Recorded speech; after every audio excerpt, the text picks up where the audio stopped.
तो शौक से थोड़ी भरे थे हर जाना, कामिनी ने ऐसा किया था। क्यों राम जी?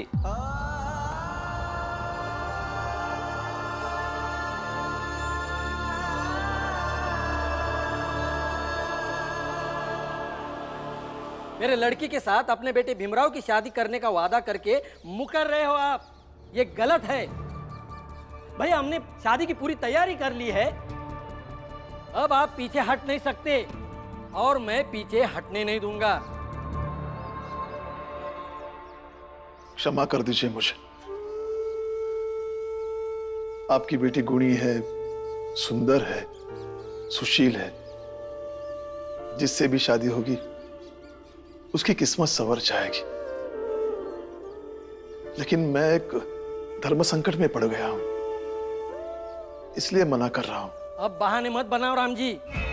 ऐसा कौन सा धर्म संकट खड़ा हुआ है जो तुम इस तय हुई शादी को मना कर रहे हो? देखिए, मैंने भीम के लिए एक ऐसी लड़की पसंद की है जिसका इस दुनिया में कोई नहीं है। अनाथ है, कभी अपने चाचा के यहाँ रहकर तो कभी अपने मामा के यहाँ रहकर अपना गुजारा कर रही है। उसके 2 छोटे छोटे भाई बहन हैं, गरीब है। उन लोगों की शादी करने की हैसियत नहीं है।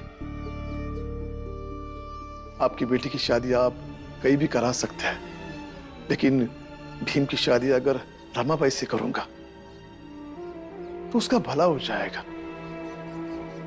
उसके साथ साथ उसके भाई बहन का भी भला हो जाएगा।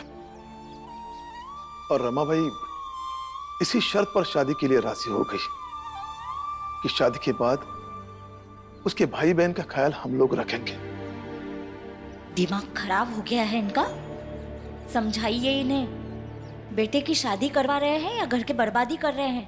खुद को दिखाने के लिए कि मैं बहुत दयावान हूं, अपने बेटे की जिंदगी दांव पे लगा रहे हो। आपका बेटा लिखने पढ़ने वाला है, उसकी शादी हमारे जैसे ठीक ठाक परिवार से करने के बजाय किसी अनाथ से करवा रहे हो।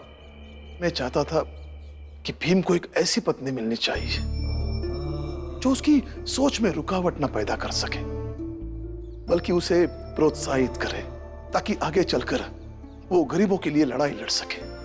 और इसका एहसास रमाबाई से बेहतर किसी को नहीं हो सकता। अजीब बात है, आप ये शादी परिवार जोड़ने के लिए कर रहे हैं या लड़ाई करने के लिए? एक लड़ाकू परिवार बनाने के लिए। ठीक है, आप कर लो परोपकार, बनाओ लड़ाकू परिवार। लेकिन हमने जो तैयारी की है उसका क्या? इस तैयारी में जो पैसे लगे हैं उसका क्या? ऊपर से मेरी जो बदनामी हुई उसका हर्जाना कौन देगा? देखो राम जी, नुकसान की भरपाई तो होनी चाहिए। क्यों भाई? ठीक है, मैं हर्जाना देने के लिए तैयार हूं।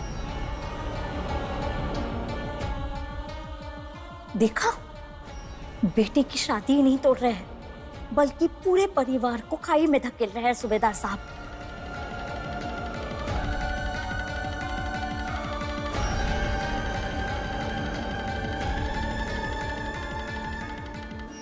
ये तो सही कहा था राम जी ने, रमाबाई से बेहतर पत्नी भीम को नहीं मिलती। और ना हम सबको रमाबाई जैसी बहू मिलती।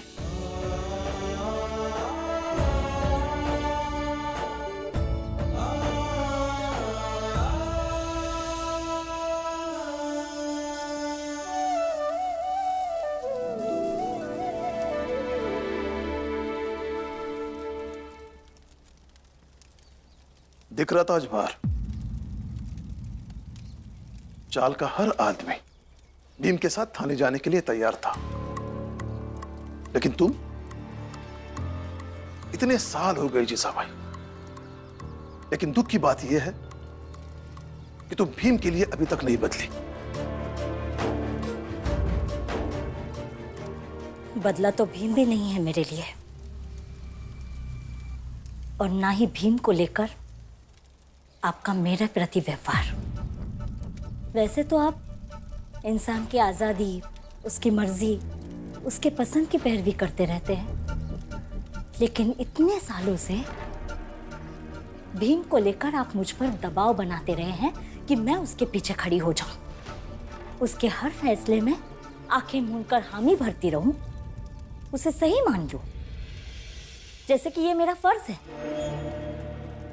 लेकिन नहीं, ना इतने सालों में मैंने आपकी बात मानी है और ना आगे मानूंगी। आप जो चाहे समझे। पता नहीं जीजा भाई, जब तुम लोगों के मुंह से भीम की तारीफ सुनती हो, उसके लिए जय जयकार सुनती हो, तो तुम्हारा पत्थर दिल पिघलता क्यों नहीं है?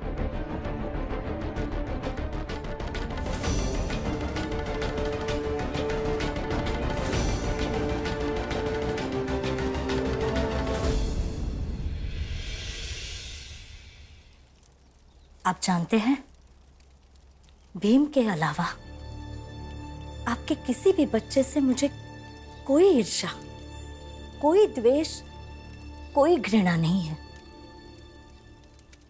लेकिन फिर भीम से ही क्यों है?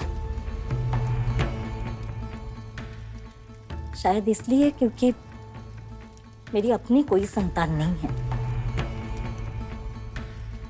और वो इसलिए क्योंकि मेरे पति के पास भीम जैसा कोई बेटा है, जिसके रहते मेरे पति को उसकी दूसरी पत्नी से संतान की कोई अपेक्षा नहीं है।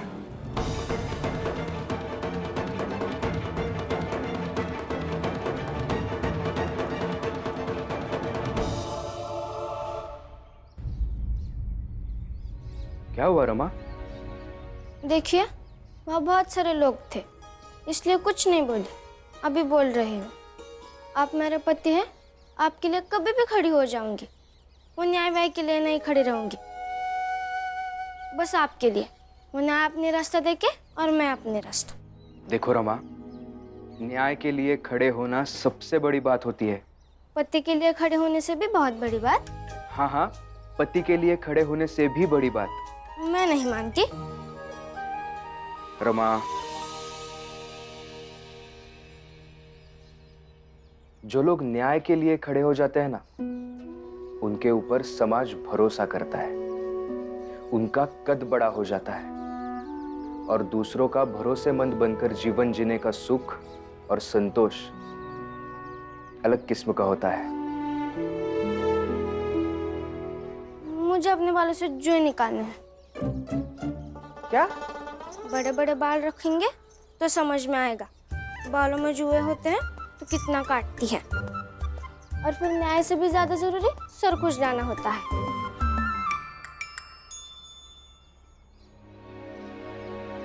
कंघी दो, मैं तुम्हारे बाल झाड़ देता हूँ। आप? हाँ, तो क्या हुआ? आओ, बैठो।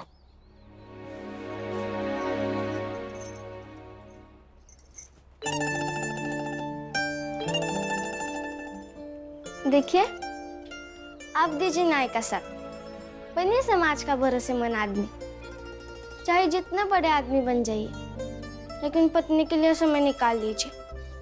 किस लिए? जुए निकालने के लिए।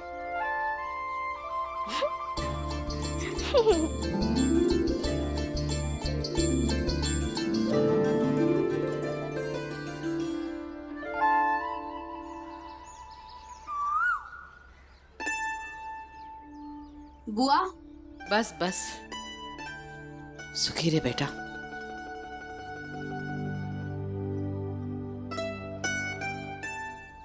मंजुला, ऐसे ही आती जाती रहना।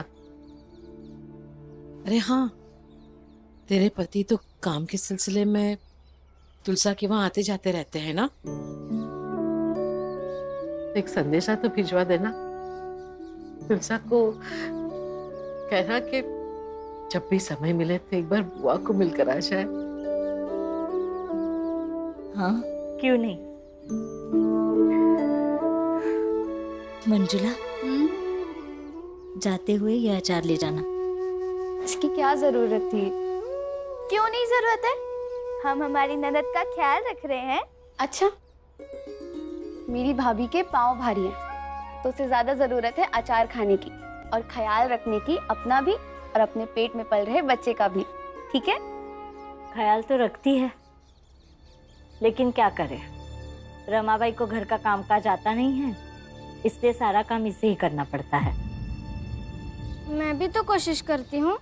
हाँ, सब्जी में नमक कभी कम और मिर्चा ज्यादा डाल देती हो। पता है दीदी, जब हमारी रमाबाई रसोई में जाती है ना, तब तो हम सब डर ही जाते हैं कि पता नहीं क्या बनेगा। लेकिन मैं भी तो कोशिश करती हूँ, और वो कहते हैं कि कोशिश करने वाला ही अंत में जीतता है। और देखिएगा दीदी, मैं भी आपके जैसा एक दिन बढ़िया खाना बनाने लगूंगी। यही तो हो रहा है इस घर में। तुम्हारा पति भी बिल्कुल तुम्हारी ही तरह है, दिन रात बस पढ़े जा रहा है कि पता नहीं एक दिन कौन सी क्रांति ला लेगा। और तुम ये सोच रही हो कि एक दिन अच्छा खाना बनाना सीख लोगी तो पता नहीं कौन से तीर मार लोगी। तब तक इस घर में कोई बचना तो चाहिए। ऐसा क्यों बोल रही हो आई? अपने पति को समझाती क्यों नहीं? इस घर में सब्जी खरीदने तक के पैसे नहीं है, और वो महंगी महंगी पढ़ाई किए जा रहा है, महंगी महंगी किताबें खरीद रहा है। मंजुला, चला। हाँ भैया। चल। बुआ आप बैठिए, मैं चली जाऊंगी। ख्याल रखना अपना। चलो।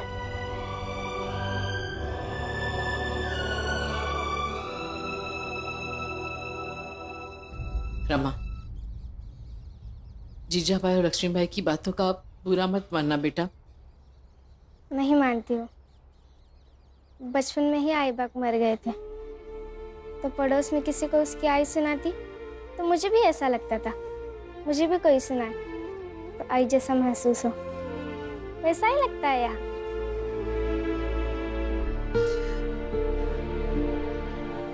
जिंदगी भर ऐसे ही रहना।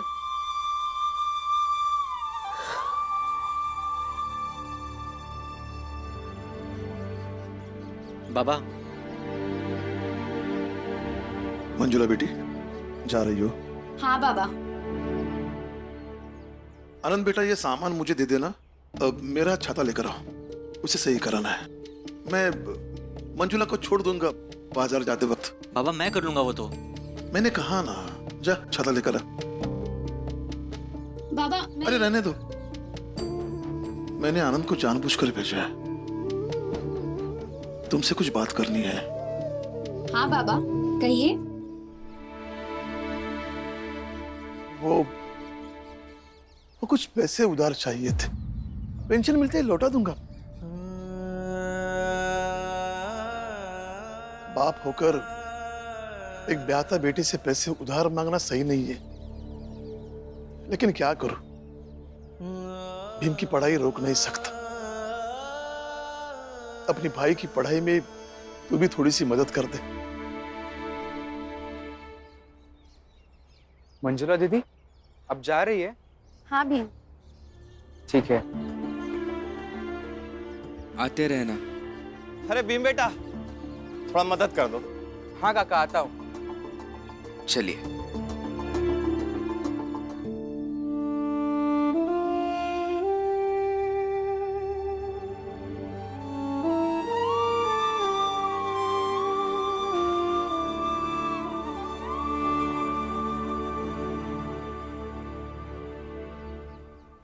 बाबा।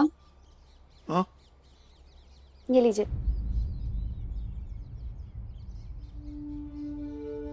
बाबा, भाई है वो मेरा, वो जो पढ़ना चाहे ना पढ़ाइए।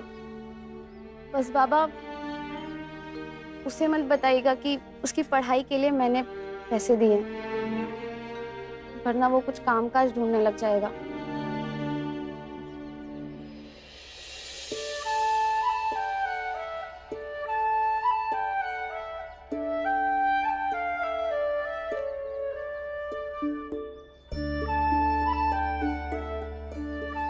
उसे बस पढ़ना है। अरे भीम, तू भी यही है? चल मंजुला को घर छोड़ देते हैं और बाबा की छतरी भी बनवा कर ले आएंगे। हाँ चलिए काका। वो छाता मुझे दो, मैं बनवा के लाऊंगा। नहीं बाबा, रहने दीजिए, मैं कर दूंगा। भीम, तुम्हारा बाबा भी इतना बूढ़ा नहीं हुआ है, समझे? दो छाता मुझे दो और तुम इसको छोड़ के आओ। जाओ। ठीक है, चलो दीदी। बाबा,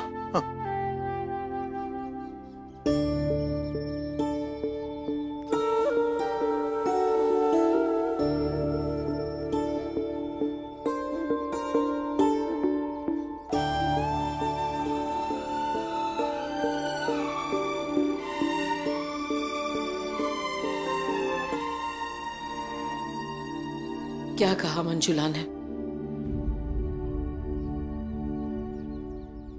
अपने गले से उतार कर दे दिए मंजुला ने, और कहा कि भीम को इस बात का पता न चले।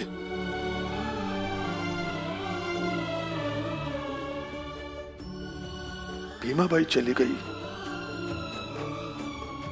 लेकिन बदले में अपनी बेटी और आपको छोड़कर चली गई। भीम को जिंदगी भर छाव देने के लिए।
रमा, क्या हुआ?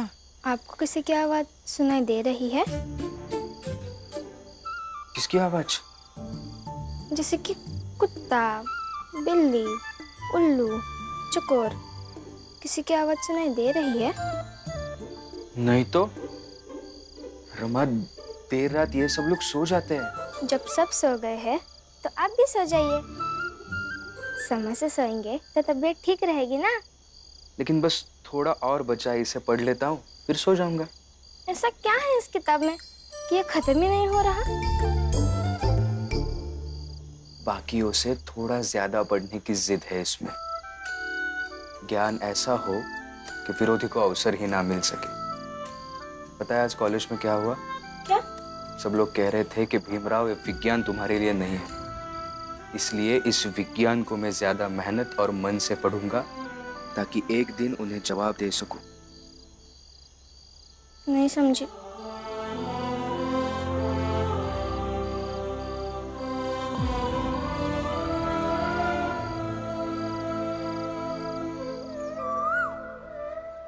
भीमराव, भीमराव, क्या हुआ?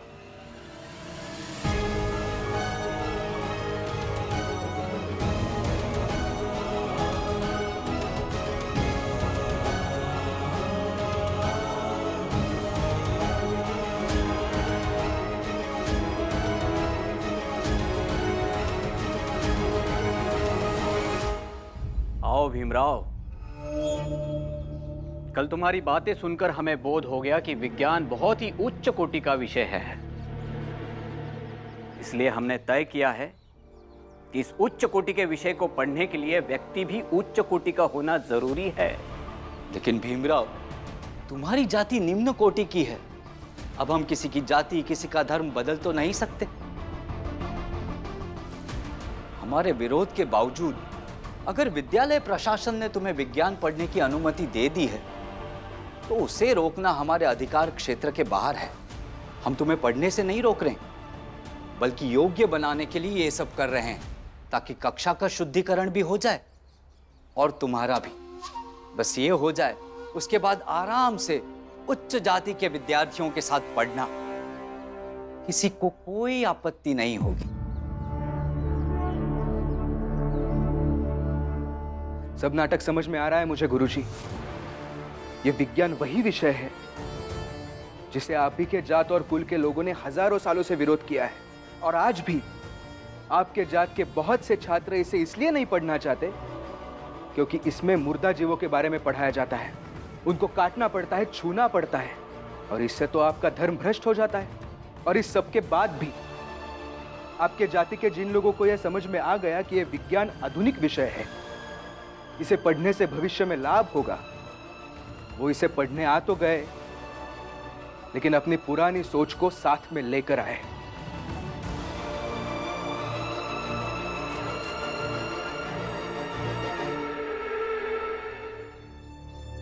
और गुरुजी, कल जब आपकी जात के विद्यार्थियों के साथ साथ आप सभी से मेरी बहस हुई और मेरी बातों का आपके पास कोई भी जवाब नहीं था, तब जाकर आपको अचानक से बोध हो गया कि अगर आप मेरा शुद्धिकरण कर देंगे तो मैं विज्ञान पढ़ने के योग्य हो जाऊंगा। क्यों आपकी पुरानी सोच से सींच रहे हैं आप विज्ञान को? विज्ञान को पुरानी सोच से नहीं, आधुनिक सोच से पढ़ेंगे तो समाज का कल्याण होगा। भाषण मत दो, साफ साफ समझ लो, अगर विज्ञान की कक्षा में पढ़ना है तो हमारे साथ पूजा करनी होगी और ये अपना शुद्धिकरण करना होगा, विज्ञान पढ़ने लायक बनना होगा। अगर ये सब नहीं करोगे तो हम सब हड़ताल करेंगे, धरना देंगे, फिर पढ़ते रहना। पाखंड के नाम के पूजा और शुद्धिकरण का खेल में बचपन से देखता आया हूं गुरुजी, इसलिए ये सब तो मैं हरगिज नहीं करूंगा। तो तुम विज्ञान की कक्षा में भी हरगिज नहीं आओगे, चाहे जो हो जाए।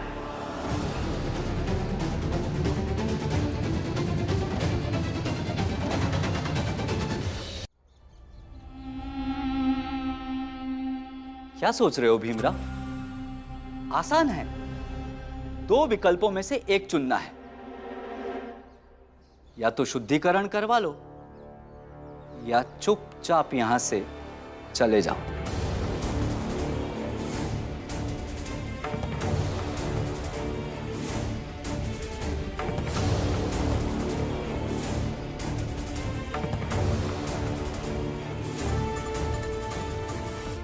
बधाई हो, विज्ञान की पढ़ाई से भीमराव की छुट्टी।